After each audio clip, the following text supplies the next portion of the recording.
Jack Thompson is legendary in the gaming world. If you're one of the few people out there who don't know about him, he was a lawyer who went nuts on the video game industry back in the early 2000s. His argument was that violent video games are, quote, murder simulators, and that they train kids how to kill in real life.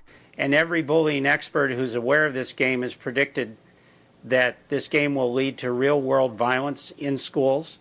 He unsuccessfully sued Take-Two Interactive and Sony and Rockstar over Grand Theft Auto, among others, and I believe multiple times. Jack Thompson was soundly defeated, both in his lawsuits and after his multiple public appearances on newscasts, in equal parts because he was plainly wrong and the evidence didn't support his claims, and also because the man was a crazy zealot, so crazy that he would eventually get himself disbarred. Gamers went after him, sometimes in the crass ways that anonymous people do on the internet. He received death threats, rape threats, all that crazy stuff, but the game press didn't report on it much.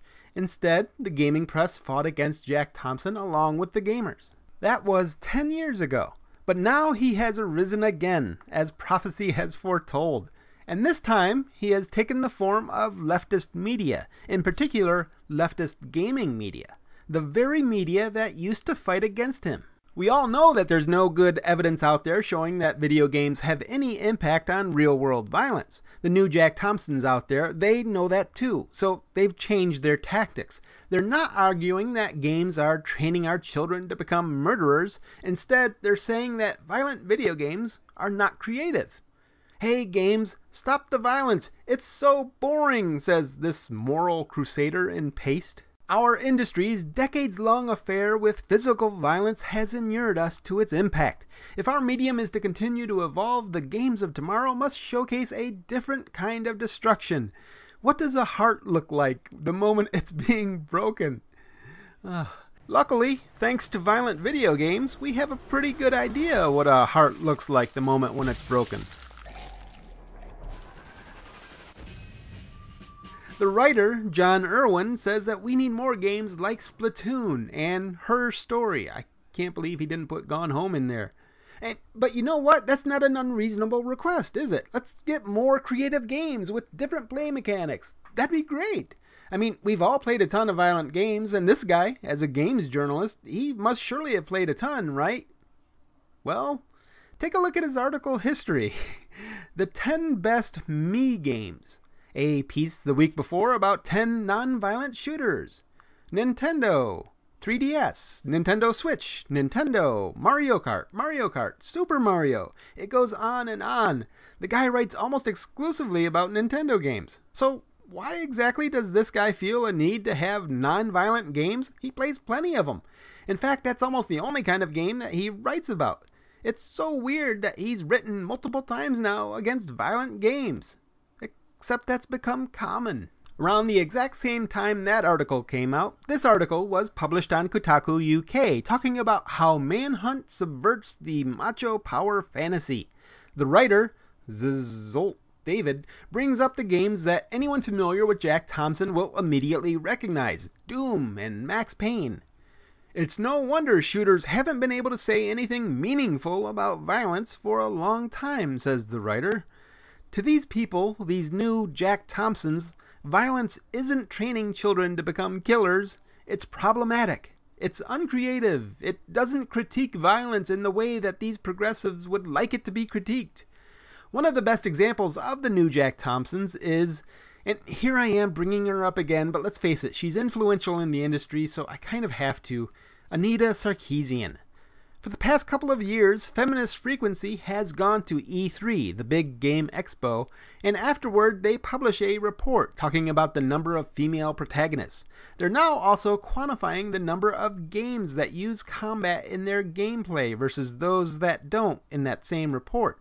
The reasoning for this is the most interesting part. We present the data to call attention to how prevalent violence remains in games of all kinds, because when violence is so consistently seen as a core component of game design, it limits our sense of what games are capable of and what kinds of stories they can tell. Do you see the link here? When Feminist Frequency comes up with this stuff, game journalists devour it like ravenous beasts, and they crap out articles like the ones I've talked about. But this is my point. Quote, it limits our sense of what games are capable of and what kinds of stories they can tell. Do you see how that's the excuse for the moral crusade? And have no doubt, this is a moral crusade. If you take a look at Sarkeesian's own statements about violence, that becomes painfully obvious. I believe she was talking about Mad Max, Fury Road, when she said, "We're starved for representations of powerful women, but we need to reimagine concepts of power and move beyond the glorification of violence." I guess because fantasy violence is bad for some reason? In 2015, when watching the Bethesda conference at E3, she said, "Only a few minutes into the Bethesda press conference and it's wall-to-wall glorification of grotesque violence. I can barely watch." That doesn't sound to me like someone whose only problem with violence is that it limits the stories they can tell. There are more tweets where she whines about violence, but then there's also this famous video. Yeah. And also video games, like I would love to play video games, but I don't want to go around shooting people and ripping off their heads, and it's just gross. So former Feminist Frequency partner Jonathan McIntosh has also recently done his own video on the matter, arguing the same damn thing that all these other Jack Thompsons are arguing. Year after year, the gaming industry seems to fall back on one underlying theme: kill or be killed. And here's the point where you find out that these people, like Jonathan McIntosh, they're really just children throwing out opinions with no real sense of business or reality. But actually, those are pretty good ideas for innovative mechanics. I'd play those games, and I'm willing to bet that a whole hell of a lot of other people would too.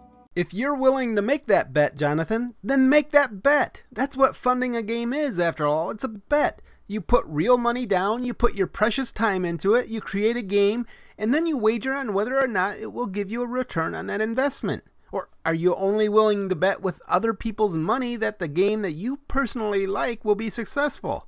I know if I were funding a game, I wouldn't rely on the opinion of some women's studies major. This social justice ideology has become the new Jack Thompson, and this time the media is on their side, not the side of the gamer.